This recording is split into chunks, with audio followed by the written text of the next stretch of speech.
Knicks family, I'm back in the studio, back off of travel. Let's talk Knicks, Knicks assistants, NBA draft. Let's talk it all. Let's rock.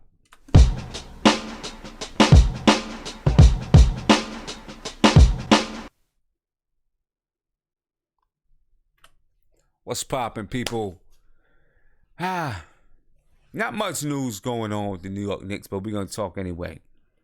You know what I'm saying? We're going to talk. We're going to get it in for a little bit, a good hour or so. Because I do want to talk about assistant coaches. It's really been on my mind lately.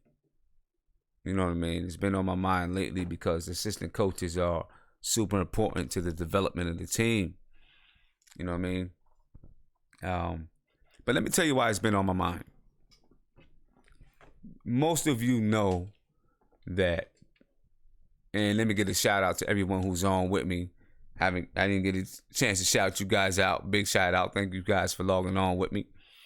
And, I don't know whose Mark is, man. My man went MIA again, second time. You know what I mean? He went MIA again. We'll find him, though. He'll be back. I just hope the brother not locked up somewhere. Give me 1 second. Let me fix my my headphones. Drop my headphones. There we go. I just hope the brother's not locked up somewhere. You know what I'm saying? Who's Mark? Where you at, bro? What you doing?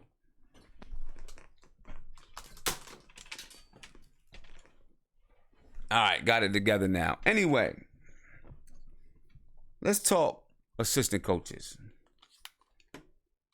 You know what I'm saying? Because assistant coaches are super important to any basketball team. Assistant coaches, your assistant coaches are the primary. They are the primary coaches who are developing your players.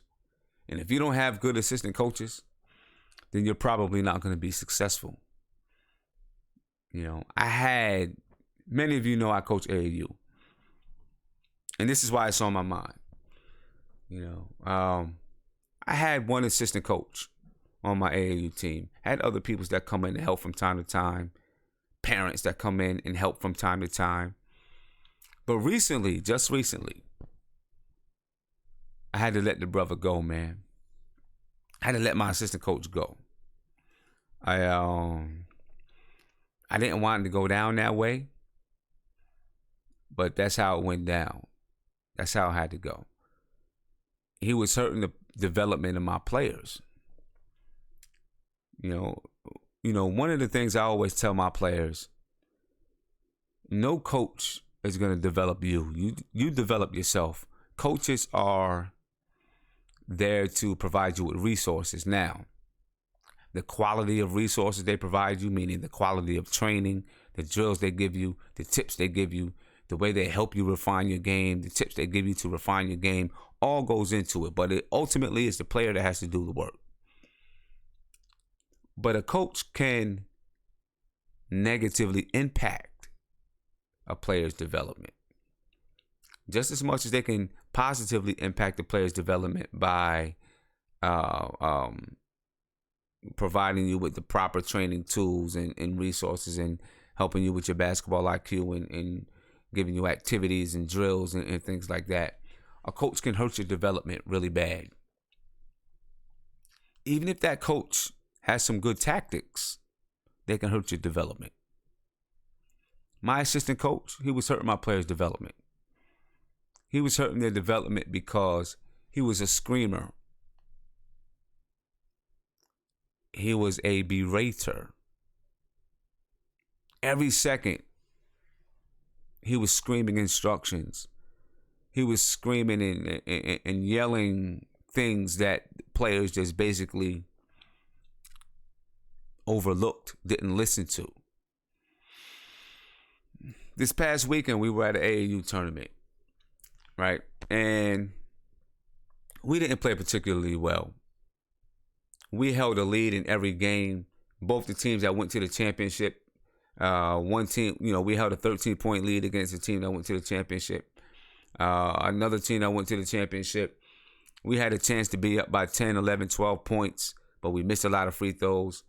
But we took steps, but we lacked the mental fortitude to get it done when we needed to get it done, and we lost it down the stretch.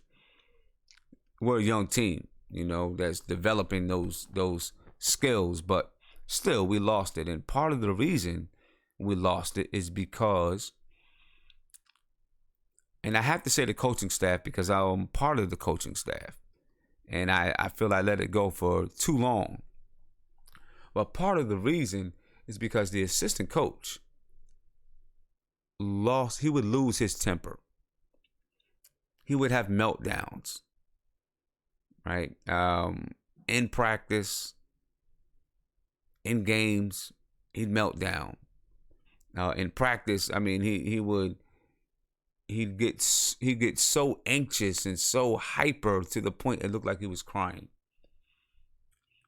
And the thing that was really the tipping point for me, we have a young lady on the team who, she is a freshman in high school, but she really could be in middle school. So she's very young, and she gets frustrated when she can't do certain things that we expect her to do because she's learning. And sometimes she cries because she's learning. And the coach, I don't know, she got a rebound and she didn't protect the ball. Someone took it from her. She lost it, whatever it is. My assistant coach screamed at her, yelled at her, and then went on to make sarcastic remarks about her crying. I felt it was uncalled for. So I knew I needed to sit down with him and let him know that what he is doing, the way he's berating the kids, these are children. They're not adults. They're not in college. The way he was berating them was hurting their confidence. Instead of building up their self-esteem, he was tearing down their confidence. And we can't have it. That's not something that we can have. So that was the week before our last tournament. We get into the tournament. We struggle. The last game we play of the day, last Saturday that just passed, we lost the game, but we left with some positive energy. We felt like we turned the corner because we communicated better. We ran our offense well. We still had some lapses on defense, but we communicated on defense. We did some things that we needed to do. We stayed positive throughout the game. We did not have a meltdown. Right? We did not melt down at all. And we thought we took some steps forward. The next day, because he wasn't at that game. He wasn't at the 3 games on Saturday. On Sunday, he made it to the game. He had some other obligations because he's a referee as well. He makes it to the game. And he, right from Jump Street, comes in with a negative attitude. Now, the girls had said, listen, we got to keep this positive energy up for the remainder of the year. For the remainder of the season, let's keep up this positive energy. Because like I explained to him, if you're not loving the game, there's no sense to play it. If you're not having fun, there's no sense to play it. Because if you're not having fun, you're not going to work hard. You're not going to get better. You know what I'm saying? Exactly, Siobhan. Kicked him out like New Edition kicked out Bobby Brown. 100%. Thank you for the super chat, by the way. So, we're in the game. He's screaming and hollering to the top of his lungs. And the girls' energy went from way up here and dropped immediately. Boom. And so, on the bench, I'm like, yo, I need you to relax. I need you to chill. You're out of control. He tries to explain to me about something that he did. I'm like, listen, I don't mind that, because he managed my substitutions. I don't mind that you pulled all the girls out because they weren't rebounding. But there's no reason for you to scream at the top of your lungs so the whole gym can hear you, all the parents can hear you. When they come out the game, pull them to the end of the bench and talk to them. Let them know why you pulled them out. Right? So he goes and he talks to him. He's trying to hold himself back. He wants to go. He wants to explode, trying to hold himself back. We go into halftime, right? And it's a game that, we felt we should have been leading. We wasn't leading. It wasn't like we were getting blown out, but we weren't leading. And he puts his head into the huddle. Then he takes his hat off, throws it against the wall, and storms out the gym. Players are looking like, what's happening? What's going on here? He comes back in right when the game is getting ready to start, and I'm like, yo, coach, what's up? What are you doing? And he said, I had to go to the bathroom. I'm like, you couldn't wait until we finished our huddle, discuss whatever we needed to discuss to run to the bathroom, but let it go, finish coaching the game. And of course, throughout the game, he continues the shenanigans. So, we leave the game, and Monday night, I call him, or I sent him a text, because he came into practice, and he came an hour and a half late to practice without getting in touch with me. And then he didn't have, he was kind of standoffish. So I call him, so we talk afterwards over the phone.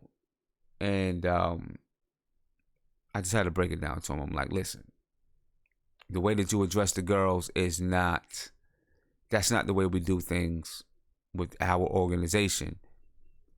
We're here to teach. We're here to build confidence, help them build their self-esteem. These are children. You expect them to learn a fundamental with one try. It's not going to happen. So we, of course, got into a big blowout. And I told him, okay, go find another team. If that's the case, if you can't get your attitude in check, go find another team. Because this is not what we're gonna do here. That's not how we operate. We're here to build kids up. We're here to build their self-esteem, help them become the best basketball players they can be. And we can't do that if we're constantly screaming, yelling, and berating them. Doesn't happen that way. There are times that you gotta discipline them. There are times when, you may raise your voice, but it's not that should be rare. That shouldn't be that shouldn't happen every day. Right? That should be the exception rather than the rule. And with him, it was the rule.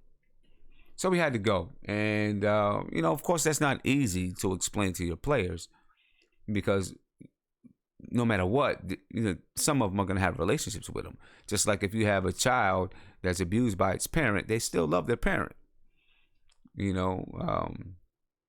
But we had to get them out of there. And I actually even had, after I told him that, I had second thoughts. And I said, well, let's talk about this.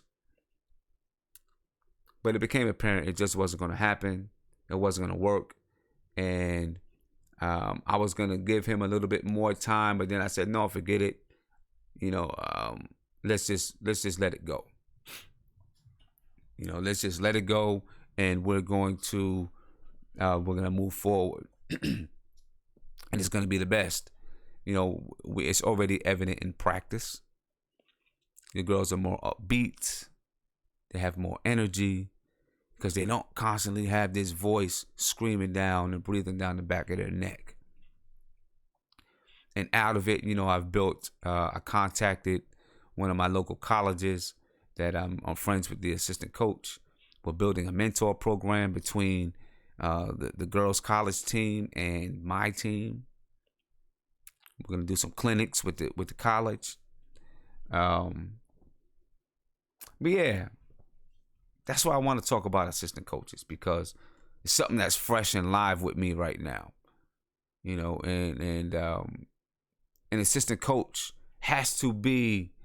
They have to speak your words. They have to understand your vision, your team's vision, your coaching staff's vision. Everyone has to be able to spread the message. If they can't spread the message, they do not spread the message the correct way, eventually it's all going to fall on the head coach. But the assistant coaches have maybe more access to the players than the head coach. And if they can't spread your message, it's a problem. And you're not going to be successful. My assistant coach, my former assistant coach, with his actions, he did not spread the message the way that we wanted to spread the message. You know, we want the girls to understand how to discipline themselves, dedicate themselves to their craft, but have fun, be positive, be upbeat, because that's how you're going to learn how to play the game. If you're not having fun, you can forget it. It's over. It's done. So that's why it is very important, very, very important, that Fizdale chooses the right coaching staff. Because your assistant coaches probably have more contact with the players than you do. You know? Angel, yeah, you're right. You said, I got to do my due diligence on my next assistant coach. You're exactly right. Exactly right. I have a young lady that she wants to come and coach with us. She currently goes to Towson University. She studies sports medicine. She did come in one time with us and helped us out a little bit, and she seemed very, very good. But yeah, I need to make sure, you know, I do my due diligence just like Scott Perry and Steve Mills did. I don't know if I'm going to travel across the pond. I might travel across town, you know, but I've got to do my due diligence, correct? You know, because it can't happen again. You know, when you bring somebody in, especially when you're dealing with young children, they want consistency. They need consistency in order to learn. You can't keep jerking them around all over the place. You know, but Fizdale, he's got to bring in the right coaches. Right? Got to bring in the right coaches, because I brought in the wrong guy. Started out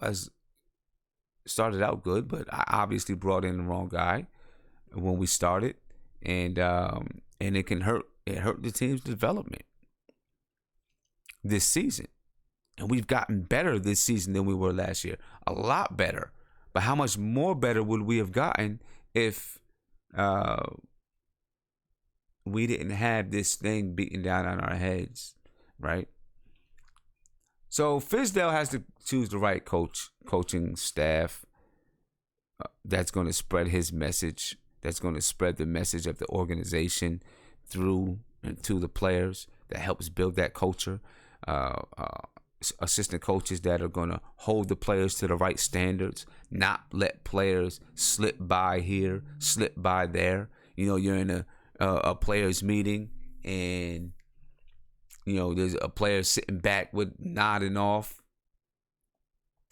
with an assistant coach sitting right there, right? That assistant coach is going to tap and say, hey, you need to wake up. You need to pay attention. Not going to let them sleep. Those little things, right? You need your assistant coaches there for those type of things. You know, they need to hold the players accountable the same way that you would hold them accountable. It's got to be a system. You know what I'm saying? The Prince, you say you won a state Michigan high school Class A championship as an assistant coach. Come on. I'm going to sign you up. You got to be able to make it to Maryland, though. I'll sign you up, man. Let's go. We need good coaches. You know, so it's very important that Fizdale brings in the right coaches. And Nick Van Exel, Cruz is bringing it up. Nick Van Exel might come in as an assistant. I know about Nick Van Exel as a player. Not sure what he is as a coach. I mean, it speaks words that he still has a job in the NBA, so he must be able to do something well. But I'm not sure what he is as a coach. He was an all-star for the LA Lakers. You know, he could. He was a pretty good player back in the day. I used to like Nick Van Exel. Yep, Nick the Quick, for sure. What does he bring? I'm not sure. You heard it's official, okay? I'm not sure what exactly he brings, but I'm hoping that he brings a little bit of toughness. He wasn't a tough guy like I'm gonna beat you up tough guy, but he was a mentally tough guy. Wasn't afraid to scrape it up, get dirty a little bit. Those kind of guy. Those are the kind of people that you need. Kenny Black, you say, perfect for the guards. See, that's great. Yeah. Nick Van Exel was a good guard, a quick guard. I believe he was lefty, if I remember correctly. He probably will be a good guard for Trey Burke, Mudiay, Frank. He didn't exactly play the game the way that Frank plays. He probably played the game a little bit more like Burke plays. But that could be good for Frank, helping Frank to become more aggressive. And then, of course, there's rumors that Keith Smart will come on as an assistant.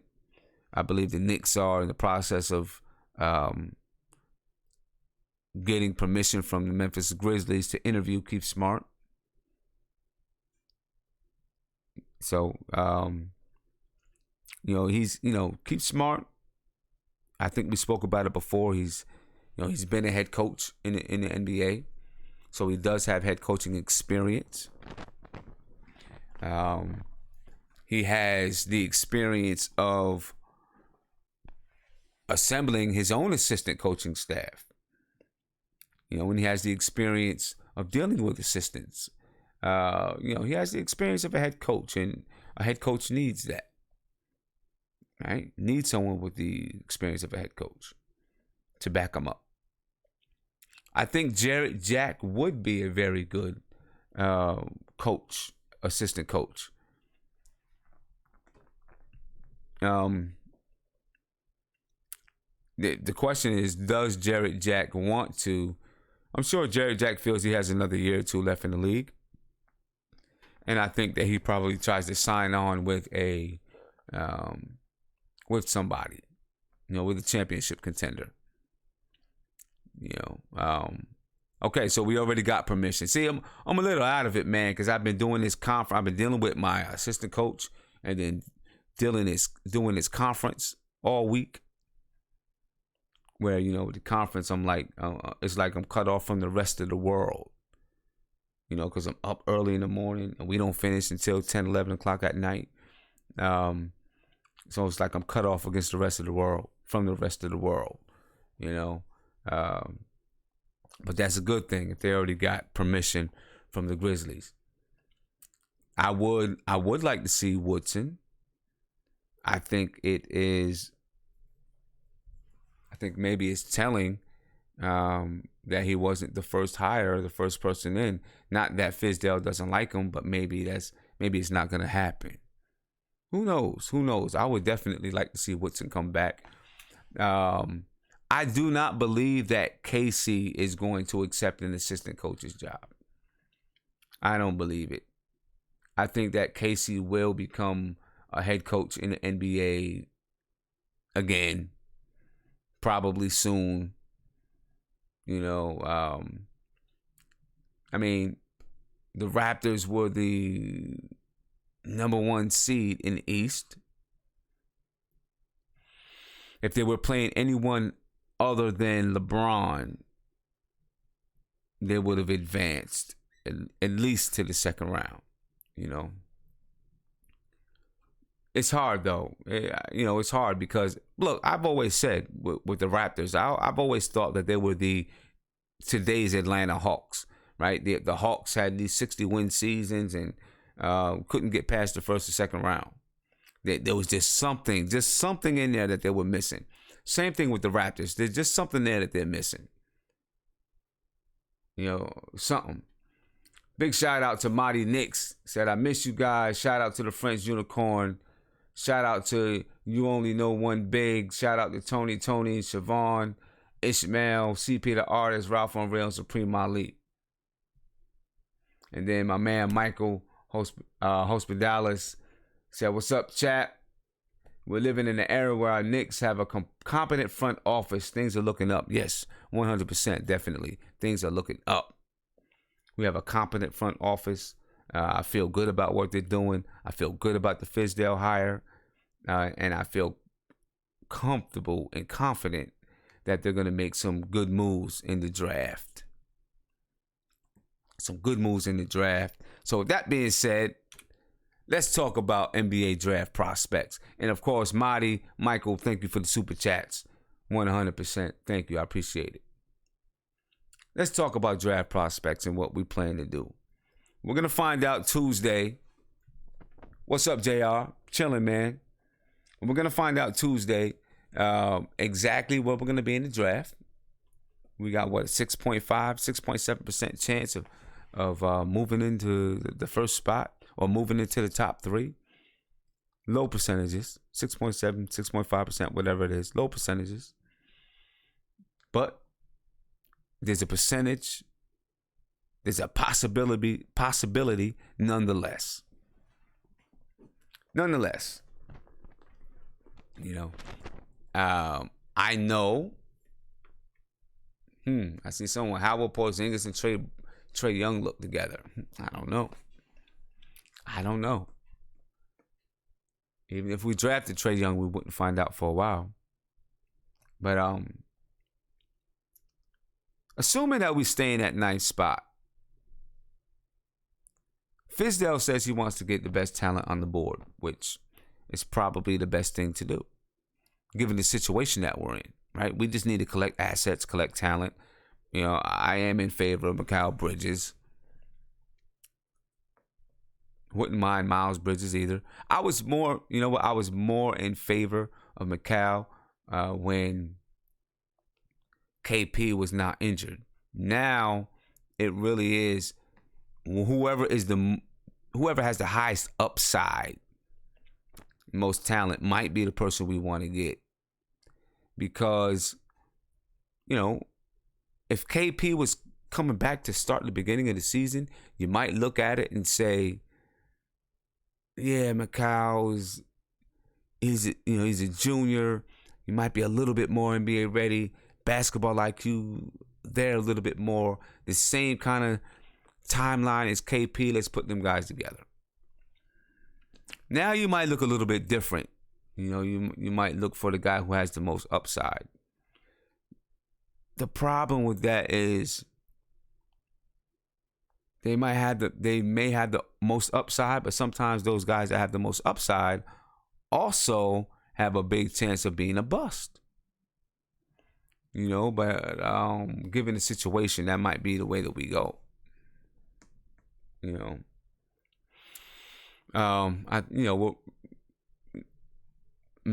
we'll probably have our choice between Mikal and Miles.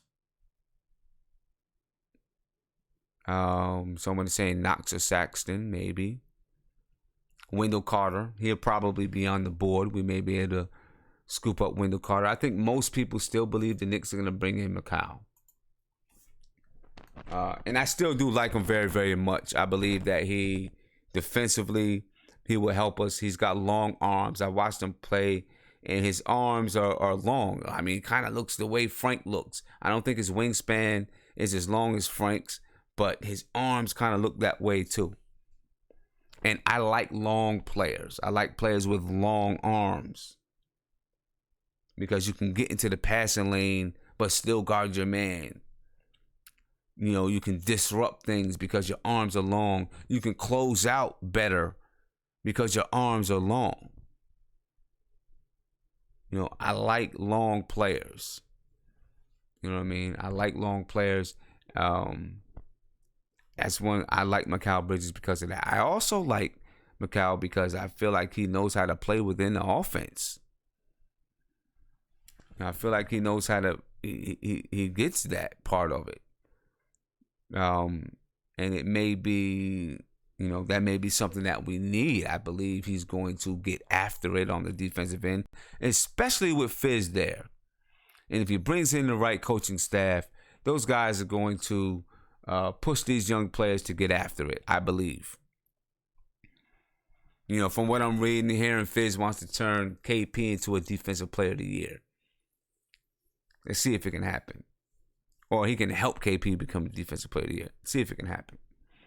I'm going to open up the line, man. Give me a call. I want to hear what you guys think and what you guys talking about. Shamik, thank you for the super chat. He said you would prefer Mikal Bridges, but Wendell Carter is growing on me. His comparison is Horford. Every team needs a versatile big like that. And Knox must have upside. Yeah, I agree with you about that. Yeah, every team does need to have. You do need to have a versatile big man. You know, that can shoot it from the outside, post you up on the inside, grab some rebounds, run the offense through him a little bit. Yeah. The Prince Bun, thank you for the super chat, my man. You said Knox is 6'9" and 18 now. Fizz said no cupcakes. That's what I like that. No cupcakes, man. And, you know, he's sending a message, I think, to all of the players. When he says that, he's sending a message to all of the players. No cupcakes. Don't come in here being soft. That's not how we're going to play. That's what he's coming in saying. That's not how we're going to play. You know what I mean? If you are going to come play for us, you're going to come and play ball. Real ball. You're gonna play hard-nosed defense. I like that. I'll send a message now. Let people know now. You say, if only Michael Porter Jr. could fall to number 9. I don't think so, you know, because Michael Porter Jr. has those, you know, he has the talent. I think he still needs to build his skill. You know, I think he needs to build it and get it up. Because I think he lacks fundamentals right now. Everything is all about his upside and what he could possibly be. But I do think he needs to build up his fundamentals. You know what I'm saying? I definitely do. Ralph from Real, you say you want KD. Man, I'm not even looking that way. KD's not leaving the Warriors. You know, he found a nice little sweet spot over there. I'm not looking at trying to pull in any mega stars right now. I just want to collect assets, turn our assets into value. Then in a few years, look at how do we cash them in. That's what I want to do. That's where I want to be at. You know. Let me ask you guys this: if we get lucky enough to get into the top 3, do you make a move to trade the top 3 for, you know, 2 lower picks, or do we have a bona fide franchise guy in the top 3? What's your thoughts on that? Do we have a bona fide franchise, a guy who will change your organization? Is there one of those in the top 3? Is Luke Doncic that? Is Ayton that? Is Michael Porter Jr. that? You know what I'm saying? Maybe. I don't know. But if we get top 3, Lee Sampson, you say keep it. Otherwise, you say Luke Doncic or trade down. Shamik, you say get DeAndre Ayton. Take Luka and keep moving. Otto Porter says get lower picks. I mean, I look at what Boston did with Philadelphia, man. They obviously did their scouting and they knew what they wanted and they traded down and ended up with Jason Tatum. Jason Tatum. It's just smart moves, you know, collected assets, traded down, and they still got who they want. I don't know. The Prince, you say, thank you for the super chat. You say, yes, trade 3 for 13 and 16, Sexton and Knox. And man, I mean, it's a thought. It's something that I don't think Scott Perry and Steve Mills is going to take anything off the table. I think they will look at every and all options and make decisions from there. And I think that's the only right thing to do. Look at everything and see if there's something that really appeals to you. Because you never know. Somebody may value one of those top 3 players way more than you do and want to make a serious move. You know what I mean?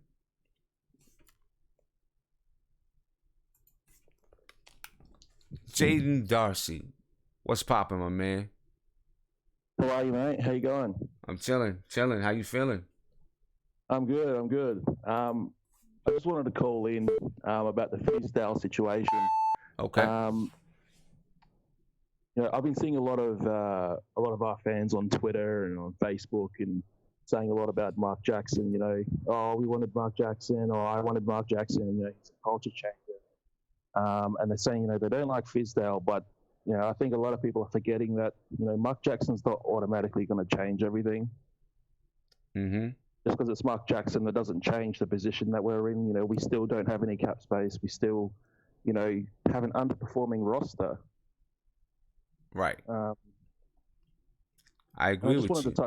I just wanted to touch on a potential draft prospect. There's a guy called Jonah Bolden who Philly drafted. He's an Aussie guy like Ben Simmons. Okay. What's his name again? He's a 6'10" power forward. He played summer league, and then they sent him out to Europe for a year, and he's just about to come back. What's his name again? Jonah Bolden. Jonah Bolden. Yes. 6'10" power forwards. I think in summer league he averaged 9 points and I think about 7 rebounds in 20 minutes. Okay.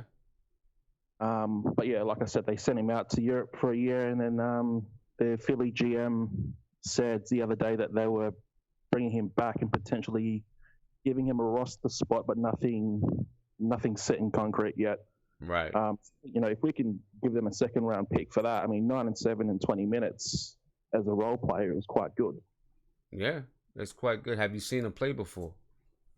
A little bit. Like in Australia. But like Ben, he went across quite early. Mm-hmm. He's a good defender. Like a lot of players here in Australia at the Institute of Sports, they really preach defense, fundamentals. So that offensively, he's not quite there, but he does have a lot of potential, and that's the big thing that they're saying with him. He's got a ton of potential.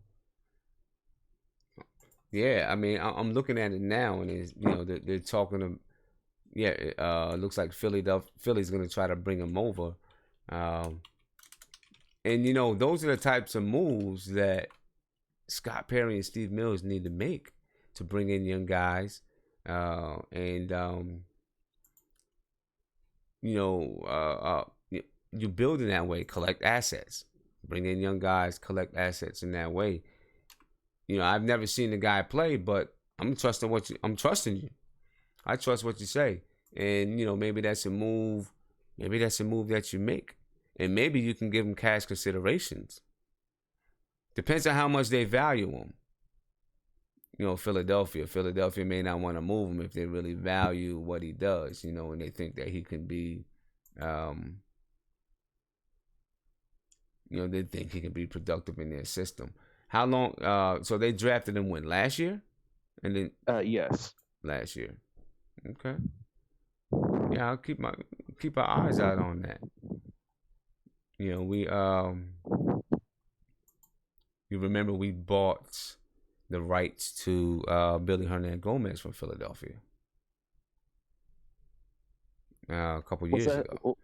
No, I just said, remember, we've done this with Philadelphia before. We bought the rights to Billy Hernangomez from Philadelphia a couple years ago, 2015. Yeah. Okay. Yeah, for sure. Anything else you wanted to bring up? I just wanted to see your opinion, on Kevin Knox and who would you take if both Mikal and Kevin Knox were available? Who would you take? I mean, I've seen Kevin Knox. He reminds me a little bit of Tobias Harris. Like, he's got that mid-range game. He's kind of athletic. He can rebound. I mean, I really do like Mikal Bridges, though.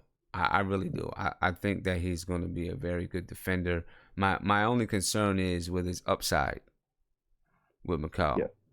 Yeah. That's my major concern with him. And, of course, Knox is, younger and would maybe project to have a higher upside.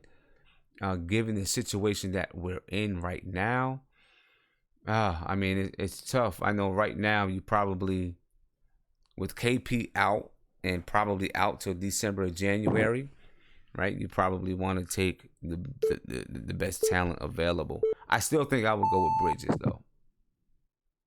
Okay. I think I would. And maybe because for me it's a safe pick.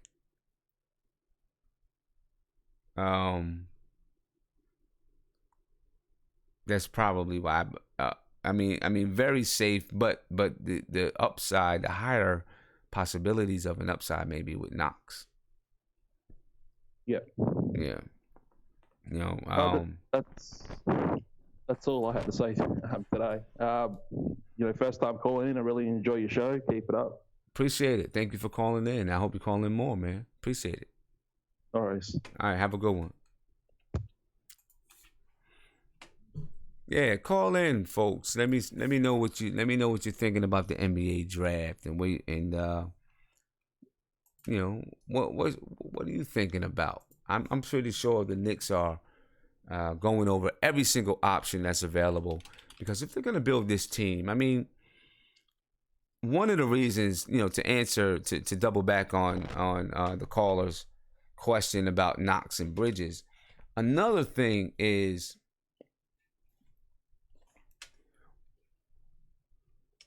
when KP does come back, KP is gonna want to win. I don't care. You get hurt like that, you start to look at your career differently, and I think he's gonna want to win.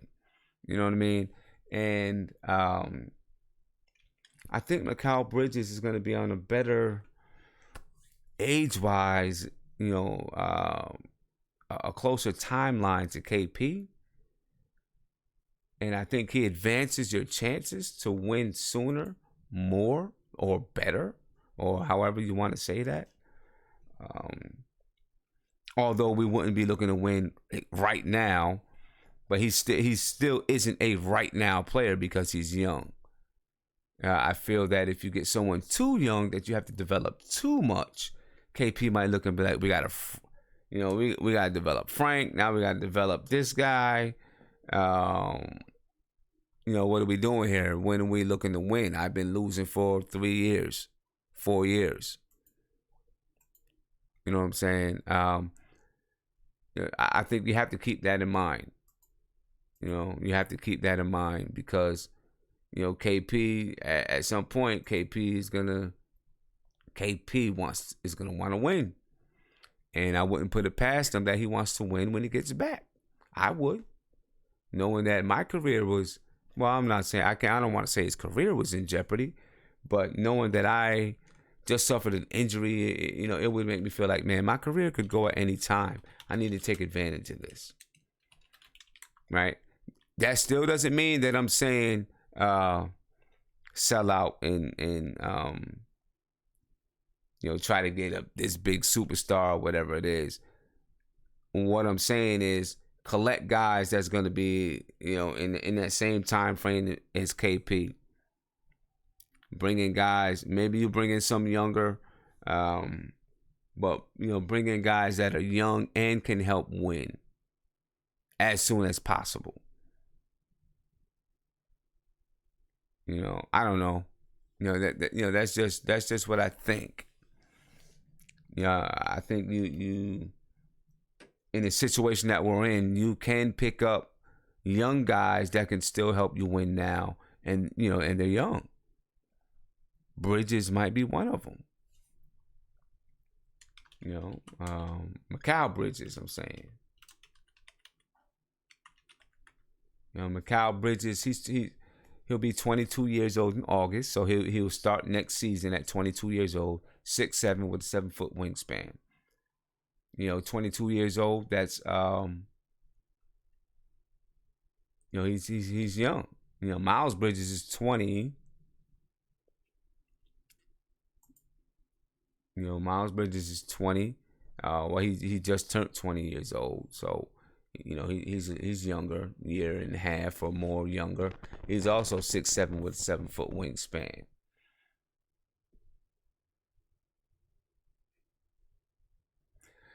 You said, Sin, why not go for it, Daniel? You said, why not go for it? Boston is only going to get stronger. Well, the reason why I say don't just go for it and sell out and go for it is because I don't think you build anything sustainable. See, Boston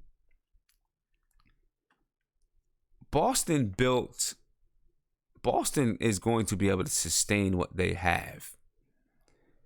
You know, through drafting correctly, collecting assets. They now have a team that is super young. I mean, Jaylen Brown, like we looked at the other day, is 21. Jason Tatum, what is he, 19? Terry Rozier is only in his third year. They have guys that are young, that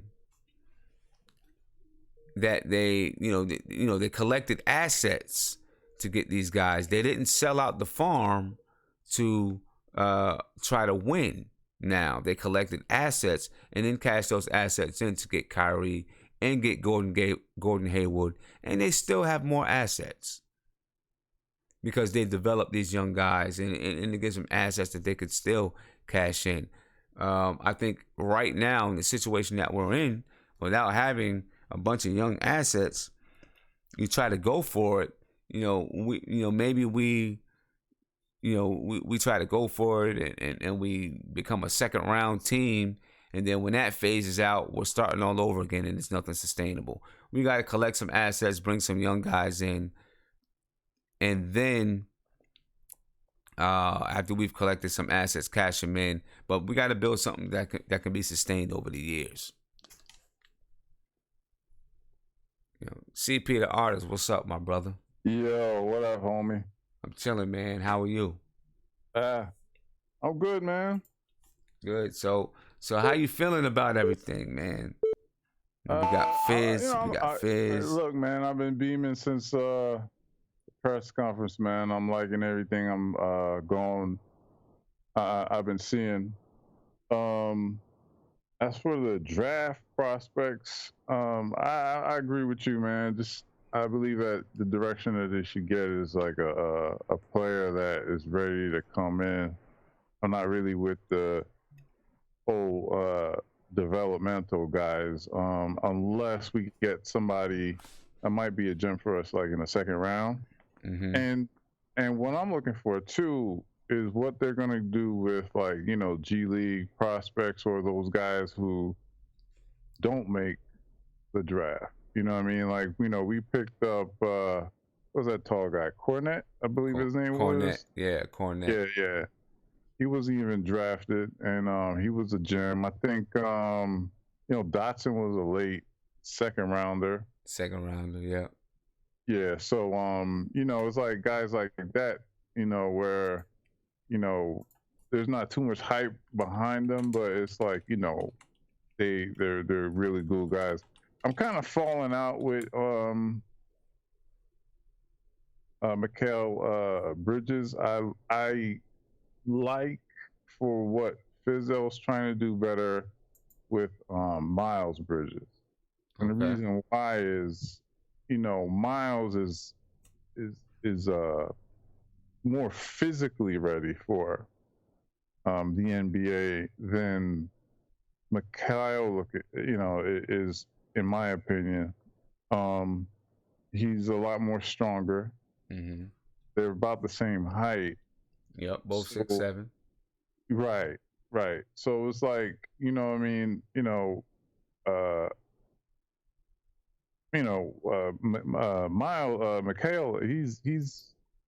he's been playing for a minute, but he hasn't gotten that NBA size. So it's like now I'm worrying about potential injuries. I agree with what you said earlier, though. He is long, so it's like in my opinion, I hope that we move up in the draft and we're able to get Mo Bamba because I like that kid. And I'm looking at a little video of just looking at Miles Bridges now from the MarsReal.com, and you're right. His body physically, it looks more ready for the NBA. Miles is thin. I mean, Mikal is thin. Miles, is a little bit bigger, looks a little stronger, and he's younger, which means he's going to get stronger. Yep. He definitely does. And I know that they went to the same school, but it kind of reminds me of like one of those, those tweeners, like the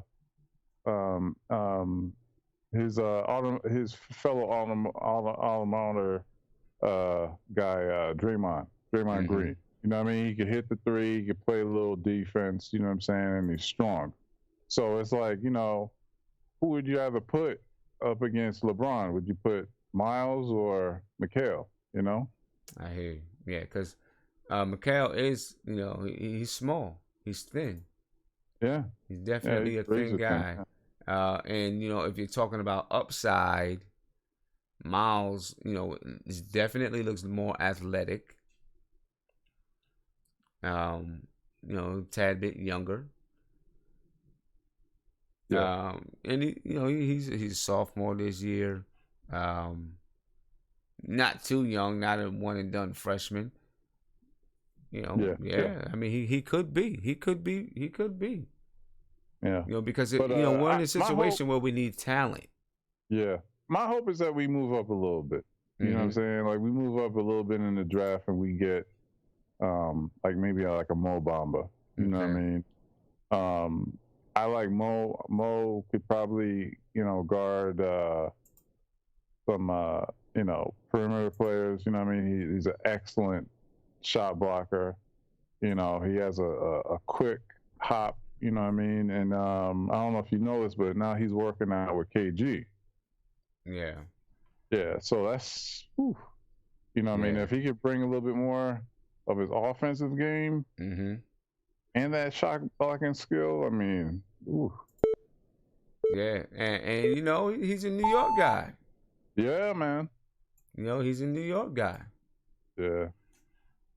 I mean, you always like, bring home a New York guy. Now, right now, in a lot of draft boards, some draft boards, NBADraft.net, he's slated at 8 to Cleveland, right above us. Okay. Yeah. So we get to slip. Yeah. If we get to slip a spot down, you know. What I mean? It's not out of the question. I really wouldn't mind it. I wouldn't mind having him. Having somebody a long center next to KP. Yeah.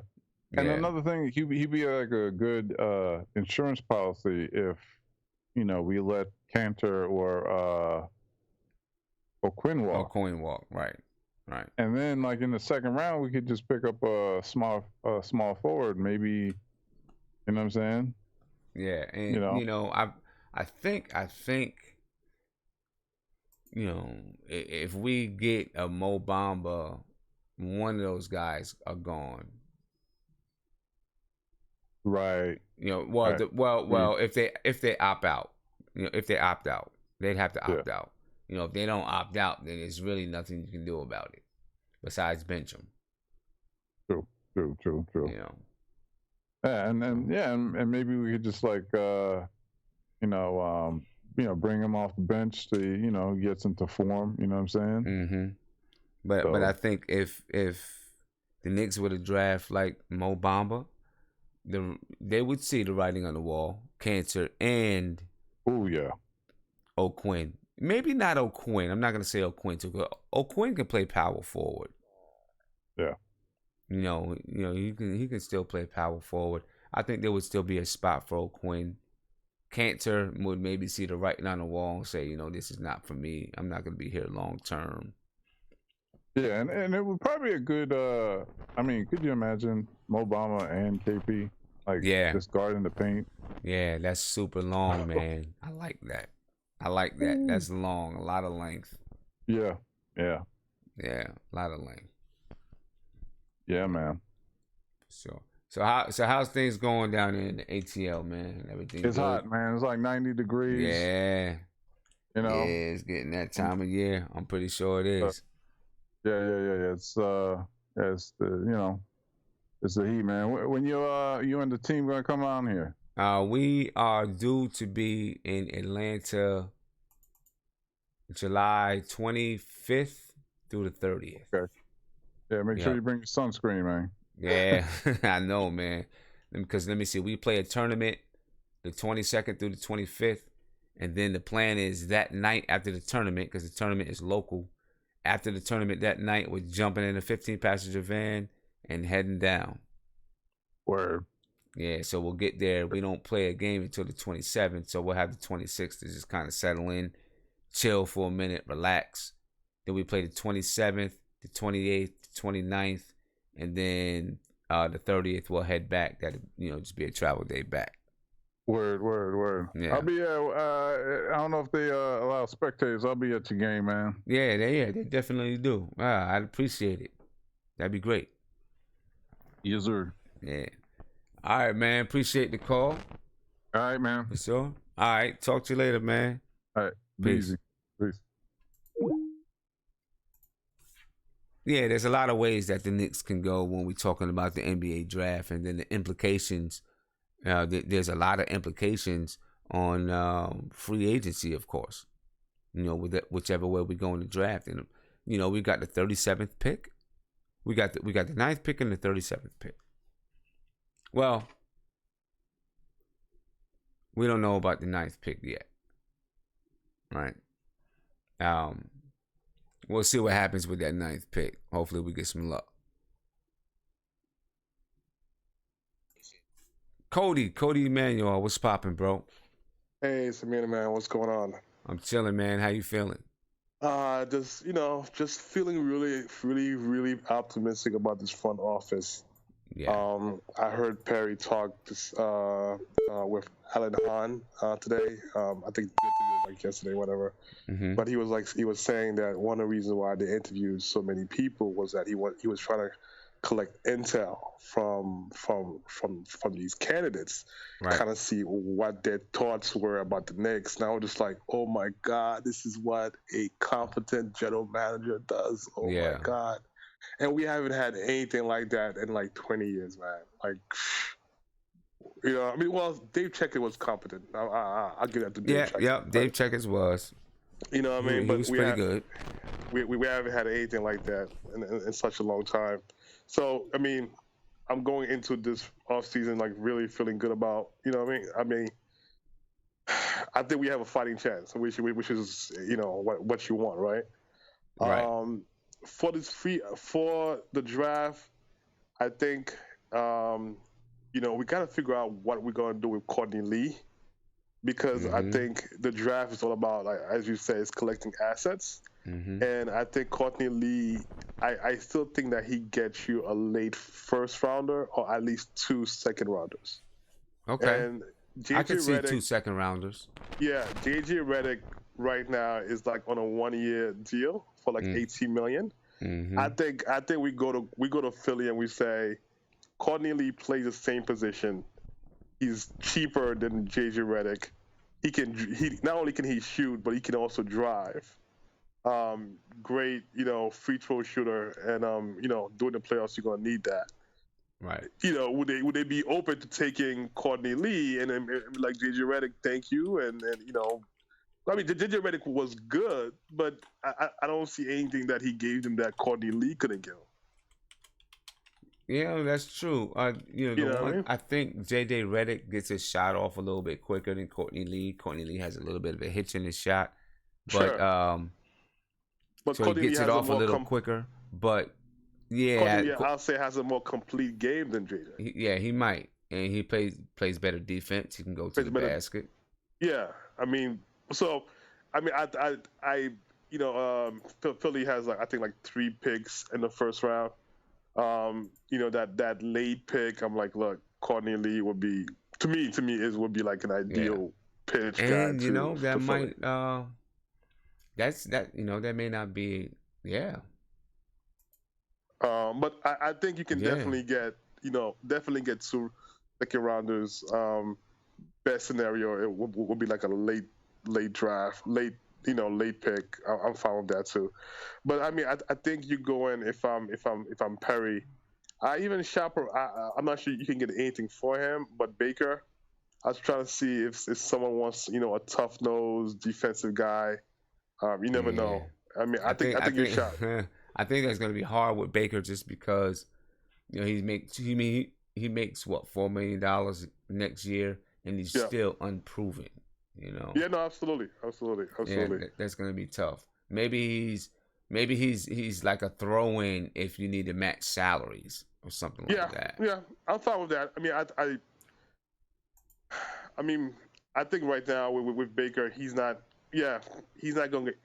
I think he's out until August. August is, I think, when he can finally train, and to Okay. get your body right for 2 months before the regular season. That's not a lot of time, man. That's not It's not a not. lot of time. It's not So not when you've been out for so long. Now I don't know if he's been able to do any. I'm sure he could do some conditioning, some biking. It's not the I'm sorry. same. No, But it's not. It's not. hopefully he It's can not. do. He's trying to do something to stay a little bit in shape. Sure. You know. But if you haven't played, you know, the thing is once it gets like that, you are injury prone throughout the entire season, Right. right? It just unfortunately that's the way it is. I know Fizdale also. I know Fizdale talk about working with Mudiay. The question with Mudiay for me is, does he want it? Right? Does he really want it? And after 3 years, I'm not saying Denver was the ideal position spot for him, but dude, after 3 years, your shot is still bad. You're still not in shape. You like fundamentally, you're still not worth a damn. I'm like, that's not Denver. That's you. Yeah. You know what I mean? So I, I'm like, go after him. If he do the 6'5", if Fizdale can turn around, great. That he'll be a great asset. If going to the off season, we don't see him improving, I think we cut bait early, man. We cut bait and we just focus on Frank and Trey Burke. Cut him out of Just be there. like, you know what, we done. Yeah. And I think his contract ends at the end of this year, so he may be, you may be able to use him in some kind of trade scenario. Yeah. I'm not sure who will take him. I mean, after that, it's just because I think the league is looking at this as his last shot. Like, if Fizdale cannot turn this around, Well, dude, you know what I mean? Who else is gonna take a shot on him? Who else? Right. Who else Now, gonna be like? but a team may use him to clear up salary space. Sure. If there was someone that we really liked, whose contract went a little bit longer than Mudiay's, and that team was looking to clear up some salary space or whatever, then maybe it's possible. Yeah. I'm just thinking that we don't. If it's not going anywhere, instead of putting all this energy and trying to get this guy to where we think he can be, just put that energy on Frank, Trey Burke, Right. Hardaway, just get and Dotson, like get those 4 guys going, because our offense next year is gonna come from those 4 guys. So Yeah. I'm like, put your energy in those 4 guys. And if because like I said, Mudiay has been on this for 4 years now, and if he's not like Frank, like you can Frank, there's no discussion. He wants it, right? And he's gonna put in the work to get it. Mudiay, you're still asking that question in year 4. That's a problem. Yeah. I hear you. Woodson, I hope Woodson join the team. I agree with you. Woodson, Keith Smart, Nick Van Assel in that locker room, we're good. There's, you know what I mean? That's Yeah. gonna be We'd be good. Tim Hardaway would not be a problem moving forward. Right. He'll be straight. So, assets for this draft, man. Just as much as we can. All right. Exactly. All right, Thanks, man. Appreciate it. Thanks. Appreciate the call, bro. Peace. Thanks, man. Bye. Yeah. And let me give a shout out to my man Corey Moore. Thank you for the super chat. He said we'd be lucky to get Mikal at 9. He might go before. He could go before. And, a lot's going to depend on what's going on with this NBA draft combine. When the combine comes out, when the combine happens, that's when you're going to see guys really start moving up and down the board. Let's see, when is that combine? And just for kicks, as I'm pulling up the combine, Land of 10 has the Knicks taking Trae Young at 9. So, we'll see what goes on there. We'll see what's up with that. I think the NBA draft combine, it's soon. It's really soon. And I'm so glad that we now have Fizdale. And I keep going over these combine dates. Okay, it's the 16th through the 20th. So it's right after the lottery. Right after the lottery is the combine begins in Chicago, and that's when guys are going to start moving up and down that board. Yeah, everyone. I didn't even see you guys saying it in the chat. Yeah, 16th. That's when people's going to start moving up and down that board. When those measurements and jumping ability and speed and all that stuff starts coming through. Then we'll see guys moving up and down the board. This is my PSA. He said, question, why do you think we should get a big star in the 2019 free agency? All of them except for Kyrie will be approaching 30, but the front office wants to be younger. I think they will make some moves this offseason. I don't think the Knicks should try to sell out and get a big star in 2019 free agency. I think they should focus on younger players. Now, if you get a younger player that's a star, well, that's even better. But I think they should focus on younger players, not guys that's moving into their 30s. So I agree with you right there.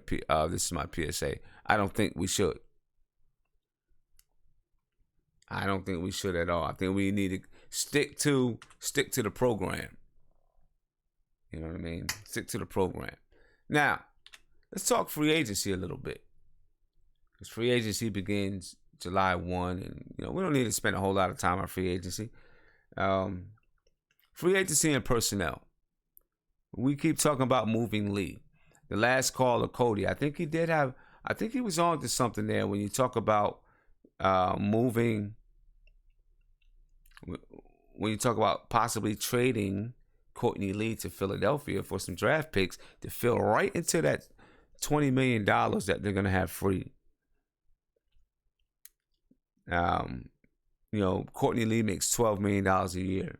JJ Redick makes $20 million this year. I don't think they're going to pay JJ Redick $20 million again. I wouldn't.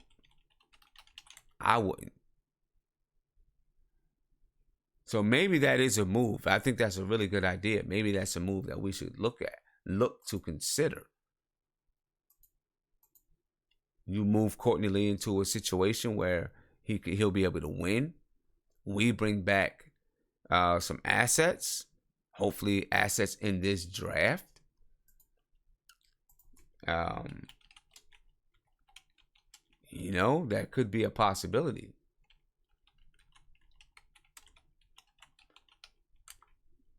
That could definitely be a possibility. Now, it sounds to me like Courtney Lee still kind of wants to be here. But of course, people are always going to say that, right? They're going to say that no matter what.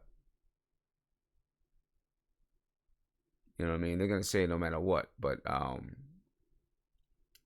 I think Courtney Lee may still want to be in New York. You know.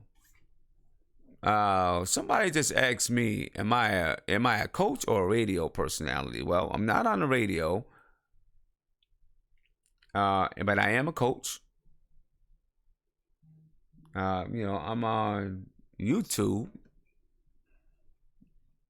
and I know it's kind of a radio show on YouTube. I understand what you're saying, bro. I'm just messing with you a little bit.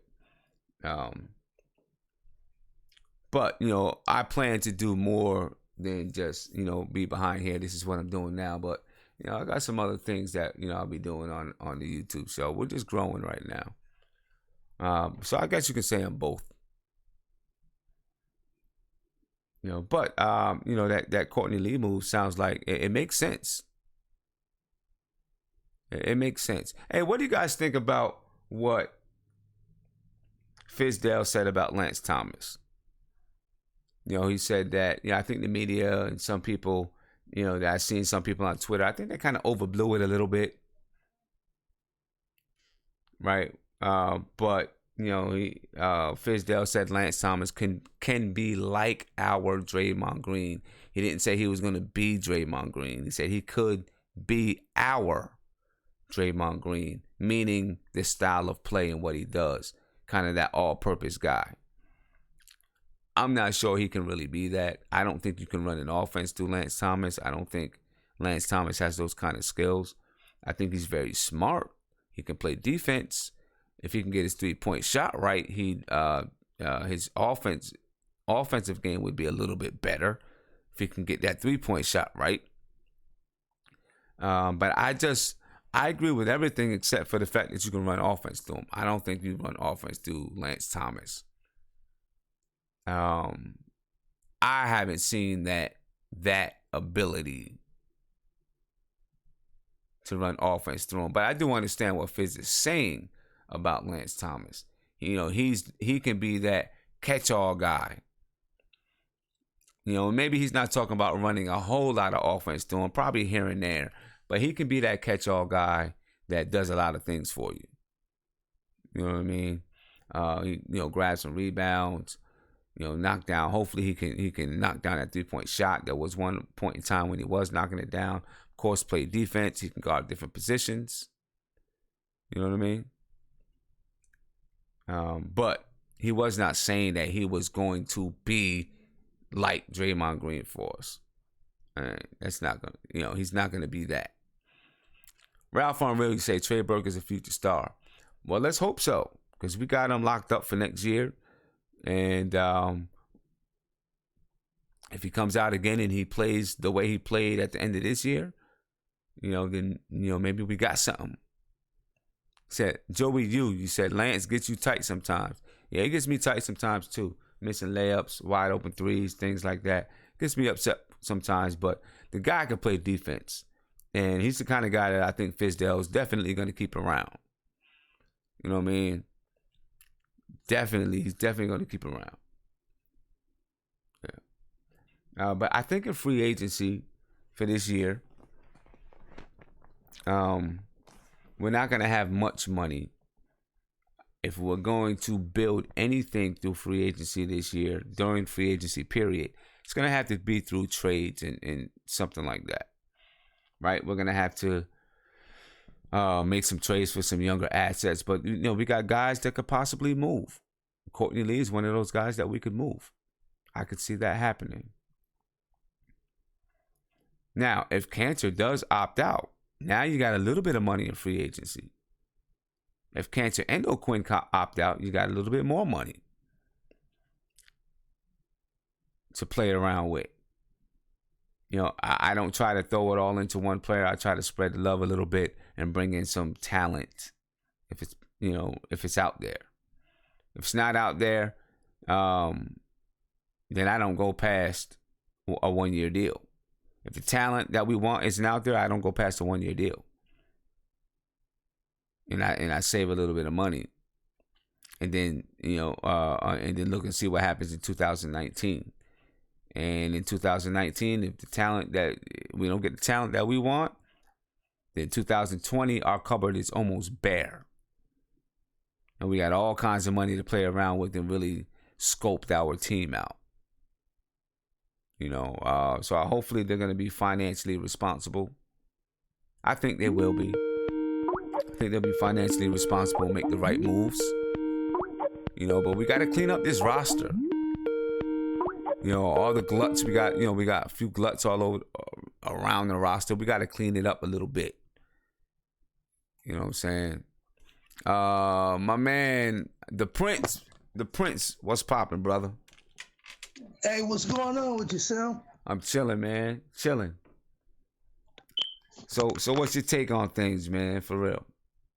I'm feeling this, man. I think we really moving in the right direction these last couple months. Like I said, I've been talking my boys' heads off about the Knicks, and like I said, where we've been going. One of my buddy, he a Laker fan. I've been at his head about what they got going on and what we got going on. Like I said, we got a dinner bet going on. We make the playoffs before they make the playoffs, because I got a bad feeling we're gonna sneak into the playoffs next year. We're gonna be either 7th or 8th seed next year. We gonna be hungry. Like I said, Fizz ain't gonna put out no ugly, nasty, basketball. He gonna put something that exactly Knicks fans and, like I said, basketball fans gonna be like, hey, them Knicks, hey, they looking like they ready to go. Okay, I'm feeling that. I'm feeling the energy you're bringing too. I'm feeling the energy you're bringing, and that's what we want. Hopefully. I agree with you, though. I agree with you. I think he's going to have the Knicks looking right next year. I really do. Because I feel like we do have the personnel that can play some defense. I think we got the people on the team that can play defense. Frank can play D. Tim Hardaway's improved defensively. Courtney Lee can play defense if he's still around. Lance Thomas can play defense. Kyle O'Quinn can play defense. At that center spot with Enes Kanter, is a little questionable. It's questionable, about what he can do. But I think we do have some personnel that can play D. And if Fizdale can bring the best out of him, man, we might have one of those fast, long, rugged defensive teams. That's what we want. That's what we need. I believe it, Sam. Like I said, and even if not, like you said, I what you've been preaching that about Ennis and Big O'Quinn opting out and us getting that bread back in house. That's good house money that we can play with. So again, like I think Justin Remy was saying earlier, picking up somebody out of free agency like Noels, picking him up to play the center spot again. And we get somebody cheap and we get one of them young boys late or in free, after the draft is over, and we sign one of them big long boys and we develop a kid, we might be straight at that 5 to help KP out. Yep. And help our pockets out in the long run, like you said, for that long 2019-2020 season going into that. So I'm really optimistic, and like I said, I wish a lot of people, like I said, I know everybody be seeing me screaming Kevin Knox, but I think that kid is special. I think he at 6'9" and so young. I think Fizz, like he said, Fizz just wants a dog, and I think whatever one of them three, the two Bridges boys, or maybe it might be a dark horse, like you said, Fizz. I mean, like you said, Sim. It may be a dark horse that come out of nowhere and just be like, hey, man, I'm the kid who want to take take that standing spot at the 3 and help the Knicks be the truth. So again, it may be none of the 3. So with that being said, I'm optimistic to see, because I think we finally got, like you said, a system in place where we got our front office is doing what they're supposed to do. We got a banging, like you said, coaching staff that's coming in, and they gonna develop them boys. And like I said, like you said, I've been laughing at people because I really got a bad feeling. We gonna sneak in, and like I said, we gonna have a puncher's chance, and we gonna make KP kind of think next year, damn, do I want to come back at the end and play in the playoffs against, what I'm saying, a Toronto or a Boston, what I'm saying, like that, just in that first round? Do I want to miss that first opportunity to play in the playoffs? Right. And, KP might come out and be like, hey, I want to hoop. Fuck that. I want to hoop. hey, I mean, that's ideal for me. For me, that's ideal. I know I was watching whatever show earlier today, and they were like, the Knicks are just tank next year. I'm not with it. KP's not there. I'm not saying go out and get a bunch of vets, but you bring in young players and you do what you can do with the young players. If you can win and get in the playoffs, you win and get in the playoffs. And that's the same thing I think we would have did this year. And a lot of people's like, oh man, like you said, the tank is in. It is what it was. We had to do what we had to do. I mean, like I said, if Jeff would have let them boys play earlier, who knows what we may have seen? We may have snuck in this year. You never know. Fought Washington for that, for them one of them bottom seeds. But like I said, it's, can't cry over spilled milk now. And next year actually in a couple weeks, we got a couple weeks, and it seems like them boys is licking at the chops to get in the gym with Fizz. So if that's that infectious energy, like you were saying, that them boys gonna bring and Fizz is bringing into the gym, oh man, the Mecca gonna be crazy. Yeah, I feel you, man. I feel you. For it's real. Definitely gonna be crazy, man. But hey, definitely shout out to chat, man. I appreciate it. I've been telling my wife for the last couple of weeks, like, man, hey, I gotta call in and support Sim and them, man, and just talk some shit real quick. But hey, I appreciate you for answering my call, man. I appreciate it, man. Thank you for the call, for sure. Hey, appreciate it, brother. Appreciate it. Have a good one. All right. Peace.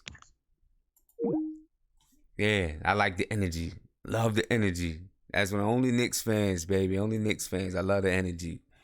I see people talking about Beasley. This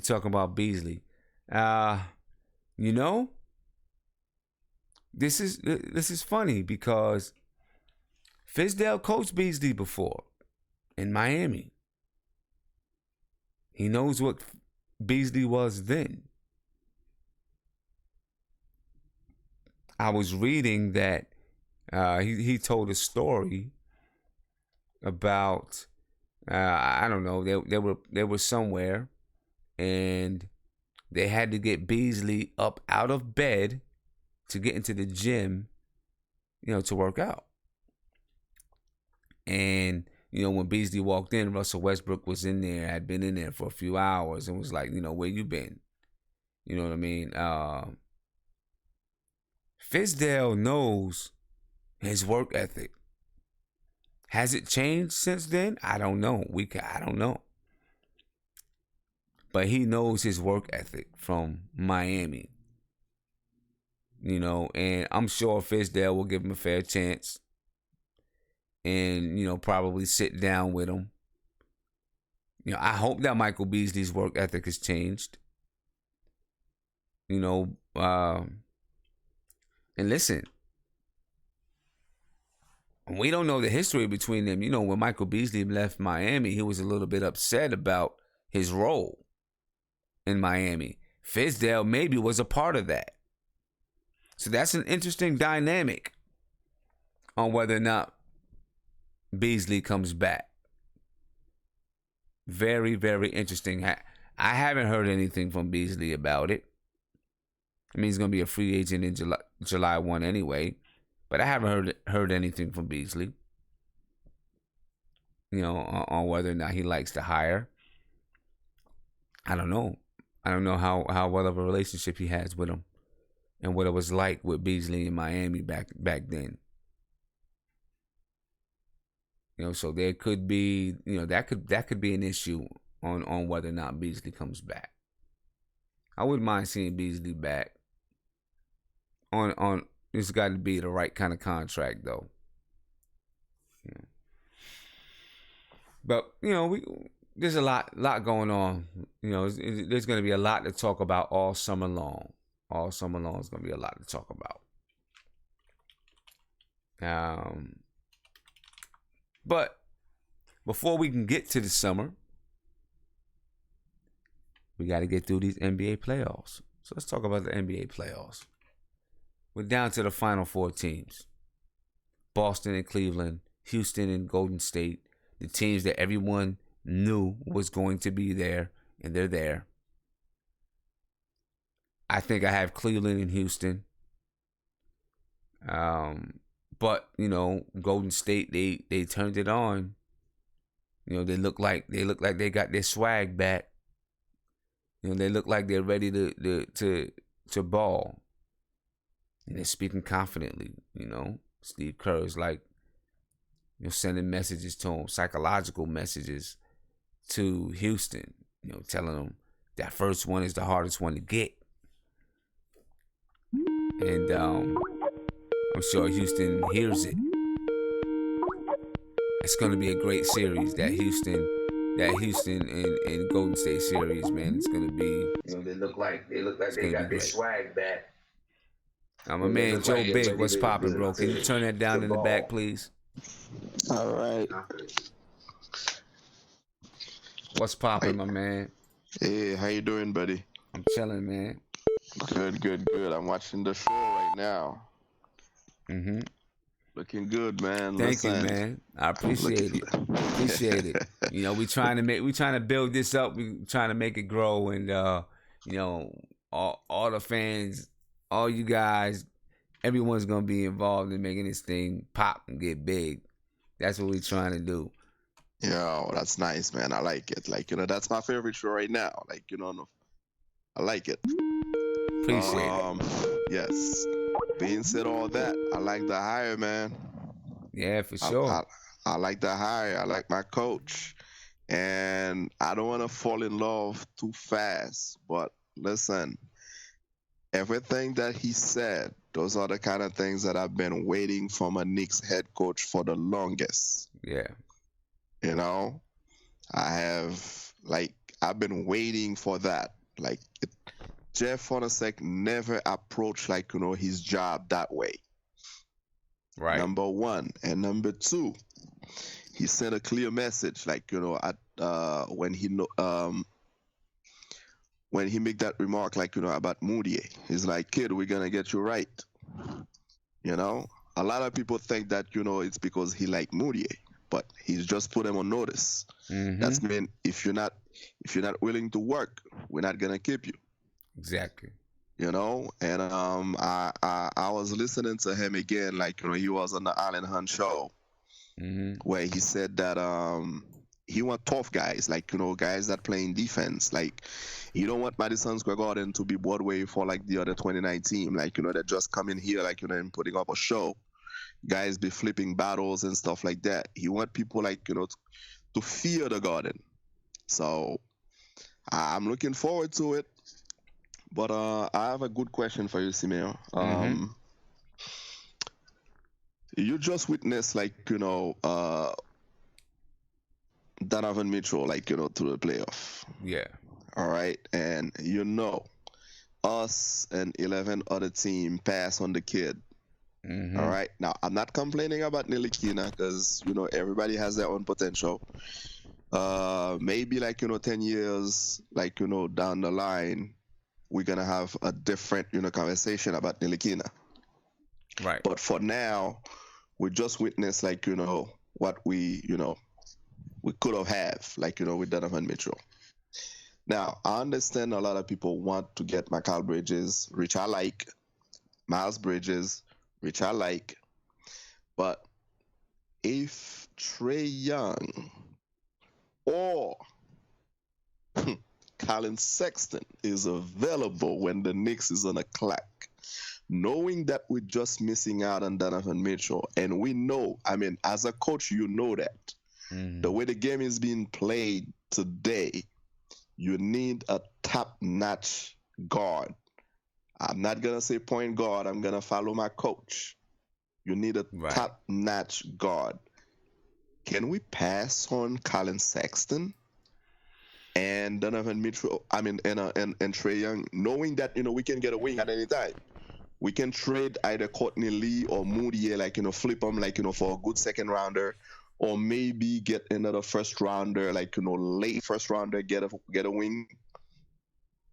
But it's gonna be hard to find a top-notch guard, like Trae Young or Colin Sexton, or even the kid from Duke. Is very good too. You see what I'm talking about? Yeah. What are you talking about? Let me see if I can pull up his name real quick.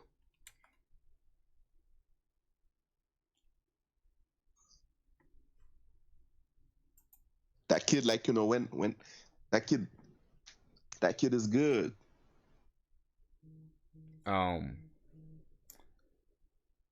He has the size, he has the handle. It's like, you know, I mean, it's a I know what you mean. It's it's tough, a man. It's a tough. tough situation because you got Frank, you got Trey Burke. Now with Frank, because of Frank's size, it doesn't hurt as much because he can he can go seamless. He can move back and forth. Right? Frank can move back and forth. Right, Frank can move back and forth. Yeah. Trey Burke is kind of small. Yes. But my thing is, I don't know if you notice, as good as Frank is on defense, but on offense, like, you know, he's not a threat to nobody. Right? Mm-hmm. So in order for you to unlock, you know, KP's game 100%, you need a guard that can be a threat, like, you know, at all time on a court. And I don't see that, like, you know, in Frank. Defensively, he's ahead of the curve, like, you know, he's very good. Yeah. Trey Burke, you know, might be a good backup, but we still need a lead guard. Now, my only thing about it with Frank, I think he can get there. I think it's a mindset change for him. Mm-hmm. You know, I'm really, you know, but I mean the thing like you're saying, the draft is now. You don't have time to see if he's going to change his mindset because these guys are in the draft right now. It's a tough situation. It's a tough one that Scott Perry. That's why they make the money they're making, because they got to make that tough decision. And that's a hard one because you do need a guard. You do need a guard that can go get it. You know what I'm saying? And who is it going to hurt most? Really, it's going to hurt Trey Burke the most. So it's then, you know, it's like, what do we do? What do you do with Trey Burke? Because Frank can slide to any be. You know, he can be at the 3. A couple years from now, you know, definitely. 2 years from now, he'll be able to play the 3. You know, so you know that's a sticky situation. Mudiay, I'm not too worried about. I do not think that Mudiay is just a placeholder. Yeah, I don't think that Mudiay is going to make it with the Knicks. I don't think. You know, I know Fizdale says he's going to get him right. He has to. He has to tell him that, because you got to try to give him as much confidence and bring as much energy as possible. I don't think Mudiay is going to get it. That's just my opinion. Yeah. I have the same feeling. You know, so now if you look right now, if you think about it though, okay, if Mudiay is the one that's expendable and you got Trey and you got Frank, you already plan to maybe play 3 guards, then maybe you can bring in another guard and, you know, one of those guys lose their spot, and maybe that's Mudiay. Yeah. You know, when you play 3. Right now, those guys, let me see, Colin Sexton. Because what I was thinking is, like, you know, trade Courtney Lee, since he's already up there in age. Like, you know, he's not in the same timeline as KP and Frank.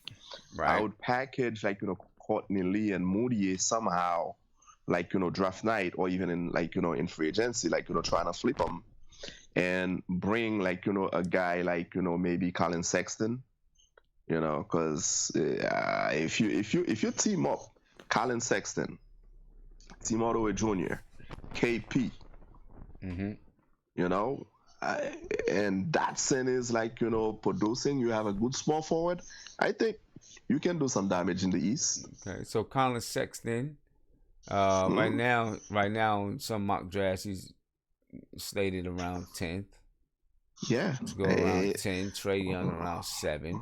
7. I think they're both, like, you know, in our range though. Yeah, they might be in our range. I mean, maybe there. Hey, there's so much talent on the board, it's crazy. Yeah. A lot of talent in there in this draft. There's a lot. Yeah. And I know, like, you know, Scott Perry draft night gonna make some move. You know, I I think so see the too. Knicks. I see the Knicks like coming home with more than like 2 picks at the end of the night. I think You there's know? going to be some moves made. I think he's working. I think he gets a lot of respect around the league, and I think he's. I think he's going to do something draft night. I think there's going to be some moves made. Mm-hmm. Yeah. Let me ask you this though, Simeon. Like who would you keep like from the Knicks roster right now? Like what's your keepers? I mean, of course. We're not gonna count KP and Frank. Like those two, we know those are like our cornerstones. So right, we're not.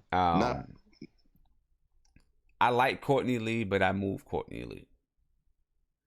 Okay.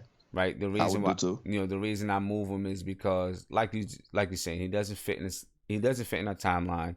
We've got to clean up this glut at the guard spots.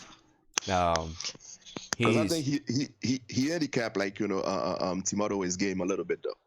Yeah, and his value is just where it needs to be, I believe. So I think you can bring something back for him.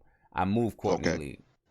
Okay. I hate to say it because I really do like him, but business wise, yes. I think he's a guy that has to go.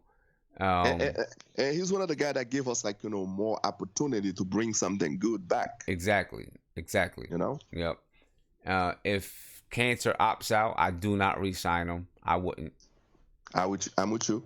Because not that I don't like Cantor, I really do like him, but I think that $18 million, it's a little bit too much. Yeah, it's a little bit too much for a center that cannot even attempt a 3-point shooter, 3-point shot. Right, and we can spread that money around and bring in some more young talent. Yep. Kylo Quinn, I would try to keep him if I could. He's a good scrapper. He's a good scrapper, and I think he's going to bring the type of style that Fizdale wants to play. I think he's going to bring that kind of style. He liked the ground. Like I would keep him. I would keep O'Quinn. Beasley, I don't know. I don't know if Beasley, now looking at who we have as the coach, I don't know if Beasley is going to play the style that Fizdale wants to play. I don't know if he still is. Although he tried a little bit more this year. I think defensively he tried a little bit more, but he's a nice type of guy. He's like mellow, 2.0. That's how I call him. Yeah, and he's mellow 2.0. I don't know if he's gonna fit the way that Fizdale wants to play. Yeah. I think Fizdale wants to play fast, up and down the floor, aggressive defensively, and I don't think Michael Beasley fits that description. So I don't think I'll re-sign him. Yeah, I wouldn't re-sign him either. I'm definitely bringing back Troy Williams. Oh yeah, he's the keeper. Let me see who else we have. Of course, you're bringing back Tim Hardaway. We have to. He's one of our keepers. He's one of our cornerstone. Believe it or not. Yeah. People don't like him, but I've seen the work that he put in. I'm hoping that Fizdale and that coaching staff is going to be able to bring the best out of Tim Hardaway. I think he can, though. I think they might be able to. I think he can, because Tim Hardaway, like the time he spent with Atlanta helped him a lot grow as a player. I watched him when we first got him, when we first drafted him, he was the guy, if he's having a bad night, he have his head down the whole game. But right now he understands that, even if his shots are not falling, there's other stuff that he can do for the team, to help him win. Yeah. I've seen him grow more as a leader now than yeah. So I'll definitely keep him. What about Lance? I keep Lance. You keep Lance? I keep Lance. Yeah, I keep Lance. I think that I like Lance's motivation, but I mean, offensively, I feel like Lance is a glue guy. You know what I'm saying? And you need a Defensively. couple of them glue guys out there. I Yeah. feel like he's a glue guy, a locker room guy. I mean, if you're already getting rid of Courtney Lee, who is, one of your veteran leaders, I think then you have to keep Lance. You maybe keep Lance Thomas so that he can be that veteran leadership on the team. I think that's the only reason why I would keep him. Not to be funny, but I think, you know what? Listen, I watched the Knicks lose some game, like ridiculous, in a way, throughout the whole season. We've been losing game by 2, by 3, by 1 point. And you have Lance Thomas playing 23, 30 minutes and not giving you 1 bucket the whole night. I mean, to me, that's unacceptable. That is unacceptable. Yeah. I don't care how good of a defender you are. Right. You have to be able to at least give me 1 or 2 buckets. And maybe Fizdale can bring. Maybe Fizdale knows how to use him. Other guys not haven't. That he can't. He can score when he wants to. Mm-hmm. But he needs somebody to bring it out, to bring that out of him. Yeah. That's my only problem with him, though. I keep Luke Cornett. I send Isaiah Hicks back to the G League. Actually, I would drive him myself. I'll drive him myself. I don't know who, but I'll pick that boy up and drop him off. Right. Yeah. But hey Joe, man, I thank you for the call. Yo, I appreciate it, man. Nice show. You keep it alive. I can't. Yo, there's not enough word for me to tell you how much I like that show, man. Come on. Appreciate it, man. Definitely. Thank you for the call. Right. Great call. So let's stay focused. Draft night. Definitely, for sure. Draft night. We'll be on. Right. I'm waiting for you, man. I'm waiting for you. All right, man. I'll be on. All right, buddy. All right, peace. Peace. For sure. I thank you guys for all the support, man. Definitely. You guys are great, man. I appreciate all the support, all the love, and we're gonna keep this thing flying.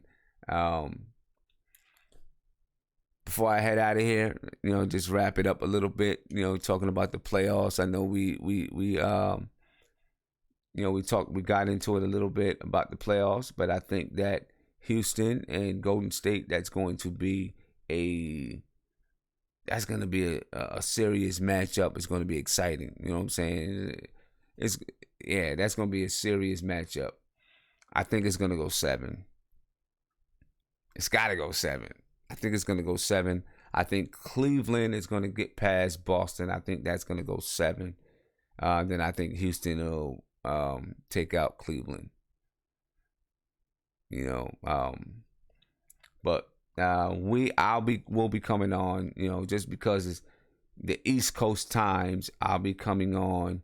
I'll be following Boston. So we can come on after those games. Based on the schedule, though, who knows? I may come on after every game based on the schedule. I'm going to take a deeper look at the schedule and see what's going on there. After the playoffs are over, I'm just going to have a set time, a few times a week that I come on, probably 3 times a week that I come on at a set time so that we can keep this thing going all throughout the summer. You know what I mean?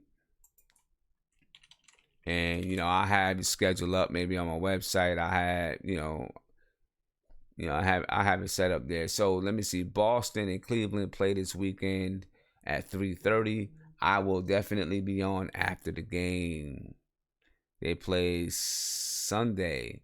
No, actually, let me stop. I may not be on after Sunday's game because it is Mother's Day. So I'm going to be spending time with my wife. So I probably won't be on after the game on Sunday. If I am on, it'll be late. So it wouldn't be right after the game. It would be late, like 10:30, 11 o'clock. You know what I mean?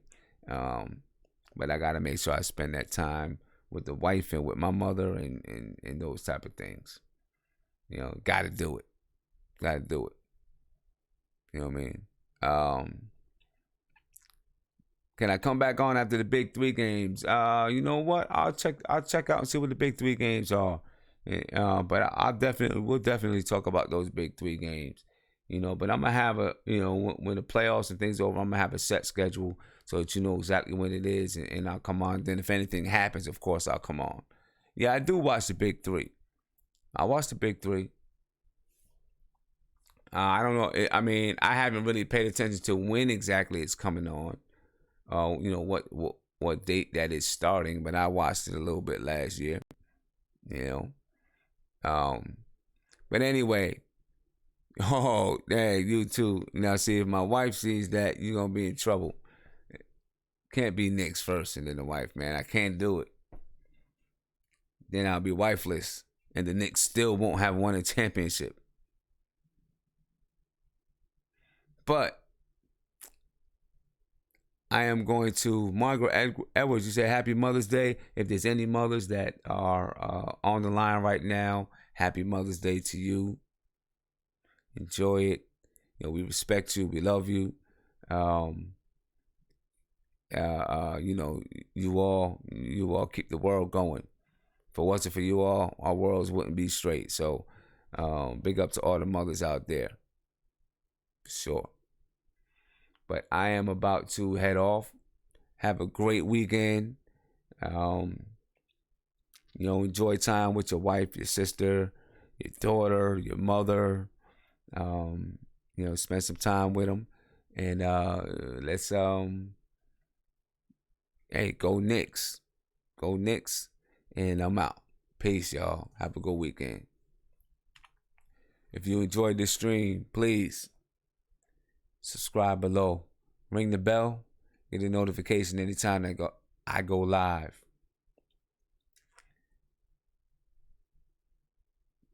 I just lost my train of thought. Check out these videos over here and holla at me real soon. Subscribe. Make sure you subscribe. Peace.